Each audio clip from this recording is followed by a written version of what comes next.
Joe Adamo, good morning. Thanks very much for having us on Morning, board John. today. How are you? I'm It's excellent. nice to see you in person. Likewise. I know. Thanks for coming out. It's been such a long time actually since we've seen each other. We've had interviews from your home, from my home, from offices. It's crazy. This is a big day for you guys. I mean, unveiling of the new A321neo long range that you brought on. So tell us a bit about the morning because you got a lot of VIPs, dignitaries out. What's going on this morning? Sure. So it's actually not an unveiling in that this aircraft was introduced summer of 2019. Happened what happened, of course, in 2020. Mhm. So yeah, we want to maybe reacquaint some and unveil to others this wonderful aircraft. Today is about coming together for the first time in far too long to thank our partners for 35 years, John. Yeah. Next month, we are celebrating 35 years. Yeah. And some people in the hangar today have been with us since That's crazy. 1987. That's crazy. But we also especially want to thank the community for the last 2.5 years. Yeah. The tireless work. Yeah. Everything we've been through together. It's really a thank you. And talk about a couple of other new things. Yeah, what a grind it's been. I mean, it's it's thankfully it feels like the 2.5 Yeah. years have passed. It's just like you Yeah. blinked and it's gone. And I mean, honestly, you've gone through a real transformation. It seems, and I don't want to. Well, it is what it is. We've been obviously covering your news and your release. I was looking yesterday and I was just catching up on some things, and I really had sort of lost track, being very honest, of the amount of new routes and the things that have added that come out. You really have a pretty dominant space in the European market, it seems. We do, and we're rather proud of that. And thank you. I think that speaks to a couple of things. The strength of our franchise on transatlantic, I think, has been there for years. Last couple of summers, of course, have been. This past summer was good, but 20 and 21 were not so good. Mhm. But there is a lot of transformation happening in the company, John, and not the least of which is we are now co-chairing with Porter as of yesterday. Yeah, we announced that yesterday. You did. So people flying in from Billy Bishop into Montreal, from Halifax into Montreal, can now connect onward to Europe, to the sun markets, and soon enough to U.S. destinations once we get U.S. approval on that. Curious, isn't that vice versa as well? So you can do Montreal, Billy Bishop. Or you can do anywhere into Montreal, Billy Bishop, correct, onto correct. Chicago, Boston. Co-chair is by definition bilateral. Oh, so they will sell us, we will sell them. Wow. Obviously, getting into Montreal now. Mm-hmm. When Porter flies out of this airport, Pearson, with their new jets, obviously the scale will then increase dramatically. Changes that much more. Correct. So travel advisors have been the mainstay of your distribution strategy for the full 35 years and continue to be. So there was some hiccups over the COVID period, and we know that the industry has lost I want to say 30%. So, we're at 25-ish thousand travel consultants. Now we're down to maybe 14, 15, including Quebec.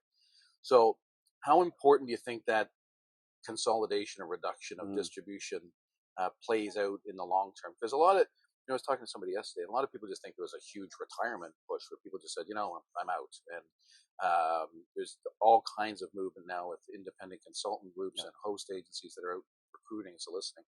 But this is going to sound terrible, but maybe the best have stuck around. So how do you think that they're going to play out in terms of your distribution strategy moving forward? Yeah, so it's these are seismic shifts happening in the industry for sure. It's tough because if you work in retail, and as you know we do, it is very difficult today to do everything that needs to be done with fewer people on board. By and large, yes, those that have remained are committed. I don't want to say maybe the best, but they're there for reasons because they want to be there. Yeah, because they love the business. They love the business. They've got the stamina. They've got the energy. What I think 2023 and beyond can be very lucrative years for travel retail. Mm-hmm. Difficult, but lucrative, mm-hmm. just because you've got this concentration. Yeah. So you've got products and services that are in high demand. You've got fewer people providing those services. Yeah. And by service, I mean high-touch travel consulting, okay? Yeah. Ergo, you are in higher demand than you were before. As a retailer, you can be more selective. Yeah. You can choose your clients. You can choose what you want to focus on. And certainly you should charge professional fees accordingly. Yeah. So, this is the message we've given our own network. And I think it applies to all of retail. Yeah. Difficult, but potentially lucrative during this transition period. I think then, once we are in a lucrative position, we should draw more talent into the industry. Yeah. That's my hope. That's my hope. I think that is coming on, because when we were talking to Fleming Friesdal from Travel Agent Next Door a couple weeks ago, he said that 24% of his agency base that he's got are all new to the industry. So lastly, just a quick comment on operationally, because everybody had this horrible process or experience of trying to recruit call center staff and support staff. Where are you guys at now with that? How is that looking? So it's looking better than it has in over a year. Yeah. It has been very daunting challenge during the restart, staffing up. What we've done, so recruitment goes on unabated. It's massive recruitment. Yeah. But you don't control recruitment as much as you can other things. Yeah. So we focus on what we can influence.